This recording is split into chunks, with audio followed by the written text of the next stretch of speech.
Hey, shalom everyone. This is Amir Tsarfati. I'm finally able to speak to you on video. I just wanted to give you an update on what is going on. And last time I was here on video, I told you Israel is about to strike in Iran, and the moment has arrived in exactly 4 hours ago. Exactly 4 hours ago, Israel began the most daring operation in our history. And the reason is we attacked in Iran, in Tehran, in all across Iran, in waves of attacks that are not over yet, in synchronization between fighter jets, fighters on the ground, drones, refueling planes, reconnaissance planes. This is an operation we've been planning and exercising for many, many years. And it began with the first blow at 2:58 a.m. Now it's 7 a.m. So, it's 4 hours ago. It all started. 2:58, so 3 a.m. basically. The sirens went off all across Israel to let the Israelis know that there is a war. Now, it's not that rockets were launched. We didn't have to run to protected areas because of rocket launch, but we were told basically in the most efficient way, stay tuned, a war just broke out with Iran, and you have to be careful and don't leave the house, stay next to protected areas. So the entire family ran to the bomb shelter, of course, and then we were updated. Now, by the way, while I'm talking to you, we might have sirens going off if the Iranians will start shooting. But let me explain what happened, okay? Because a lot of people don't understand what happened. So over the last few days, if you were following me on social media, especially on Telegram, you knew that the chatter about an Israeli strike, was through the roof. A strike is imminent, a strike is coming, a strike is coming. And then through this whole thing, the Iranians basically said, a dog that barks will not bite, basically. In other words, they're just talking, and it's a bluff. And this whole thing is just to put pressure on us for the coming round of talks between America and them. So the Iranians did not buy this, which exactly what we wanted them. We wanted them to think that this is all bluff. And they did think it's all bluff. That's the thing. Now, and then came the other diversion operation, which is the Americans said, we're going to have another round of talks this coming Sunday in Muscat in Oman. And we hope that we'll reach a deal. During that time, Israel hosted the Argentinian president. Everything looked like business as usual. The Prime Minister Netanyahu took him to the Western Wall, and Javier Milei gave a very celebratory speech at the Knesset. Everything was business as usual. And that was yesterday. So the Iranians are now convinced that if anything will ever happen, it cannot happen before Sunday or Monday. And this is why the generals, the commanders, did not find a secure place. They slept in their army bases, but not under the ground or anything. And at 2:58, Israel began targeted strikes on the residences of the chief of staff of the Iranian military, the head of the emergency operations in Iran, which is basically the commander of all forces once there is a war. We took him out as well. We took out the commander of the Iranian Revolutionary Guard. We took out the closest advisor to the president of to the supreme leader of Iran. We took out all the top scientists who were at the moment working on the bomb.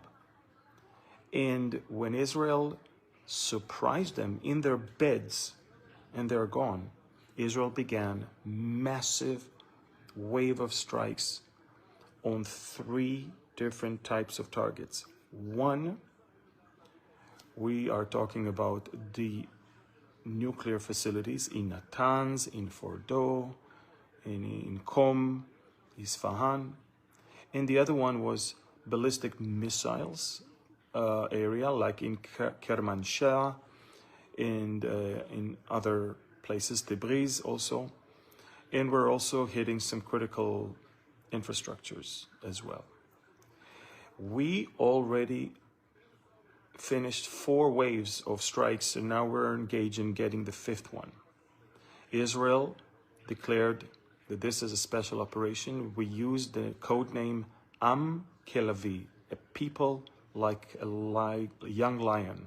This is taken from what Balaam said in Numbers 23, verse 24. It's very interesting because Netanyahu wrote that verse in his note at the Western Wall yesterday. No one imagined that's going to be the name of a military operation. And folks, Israel, again, eliminated top commanders, top scientists, close advisors to the supreme leader. And we have damaged critically the Natanz facility. We're now attacking also in Fordo and also in Isfahan. You know, I think yesterday I told you time is, the clock is ticking and these are the main sites we need to strike. Israel is going all in, all in. We are about to cripple the Iranians. Now, the Iranians were shocked. By the way, when I say Iranians, I'm talking about the Islamic Republic. The people are happy, believe it or not. Many people are very happy. And this is their chance maybe to somehow try to topple the regime. We are 4 hours into this operation right now. 4 hours into the operation, and we continue. I don't know if you can hear, but I live next to air base. Non-stop takeoffs and landings. What we do when dozens of aircrafts are taking off, they fly all the way. They need to refuel on the way back because they don't have enough fuel to fly back. But they also drop all of their ammunition, so they need to fly back, land here, rearm, refuel, and take off again. Almost 2/3 of the Israeli Air Force is now attacking in Iran. We're talking about unprecedented attack in a distant target. And it will have to continue. And let me explain why. Some of those sites are so deep under the ground that one wave of bunker busters will not be enough. You will penetrate only 1/3 of the depth. You need another one, and you need another one. Sometimes you need 5 different waves to reach the actual facility under the ground. So we're planning on at least a week of non-stop attacks. Now, we're not fools. We know that the Iranians are going to retaliate. We actually expect a barrage of anything between 300 to 600 ballistic missiles to be launched at us. And this is, by the way, where we could use a lot of help from America and other allied forces in this region. Guys, we are ridding the world from the biggest headache in the Middle East, the nuclear program of Iran. And when Iran is crippled, the Houthis will be crippled. So if you want to solve the problem of the Houthis from Yemen, take care of the head of the snake first. And that's what we're doing right now. And as ever, and you can see the Houthis are not launching rockets yet because they are reassessing the situation themselves. Now, I'm not saying there won't be launches towards Israel. There will be, for sure. But we are finally, after so many years, this is what Benjamin Netanyahu became prime minister for. This is his life mission, is to rid Israel from the Iranian nuclear threat and to bring peace with our neighbors. That's what we are aiming towards. Now, the funny thing is, President Trump said, hey, I was not surprised. I was well informed. I was, informed in advance, and I want to, encourage the Iranians to come back to the table of negotiations. This is funny because there's nothing to talk about now. If we're destroying the nuclear program, the whole talks are about the nuclear program. Now, the one thing that might help us a lot, so far it's pure Israeli operation. Not a single American fighter jet is participating in it. But we could use help in the coming days in order to seal the deal, in order to have more jets attacking, non-stop attacks until the entire ballistic missiles and nuclear program is wiped out. These are big challenges. Iran is holding thousands of ballistic missiles that can reach Israel, but they can also reach any American base in the area. It's very interesting. The only country, Arab country, that is openly criticizing the Israeli strike, the only one, is Oman. And that tells you how much the Omanis are not really mediators. Of course they work for Iran. Of course they are collaborators with Iran. But everybody else is smiling. Finally, for the Saudis, Emiratis, the Bahrainis, even the Qataris, I don't know. But finally, the Shiite monster is not anymore that much of a big deal. For many years I've been teaching Bible prophecy. And for many years I've been teaching that Iran will not strike or, come against Israel all alone, because it won't be able to.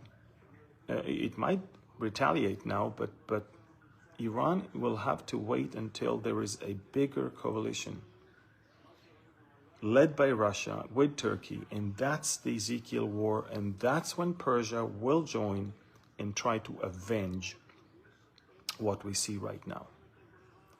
So, unbelievable thing. For 4 hours, I'm glued to the news and I report news. I don't know if you're not on my Telegram channel, you really need to be. I have unbelievable videos, maps and photos and information about everything that is going on. You need to go there. I've got 610,000 subscribers, maybe more. I have blue check mark. So don't follow the fake channels that bear my name, because it's not me. And I'll keep you posted, folks. But it's unbelievable what's going on here. Now, of course, we're in full synchronization with the US. Netanyahu and Trump are fully coordinated. All the fake news of the liberal progressive left, as if there is some sort of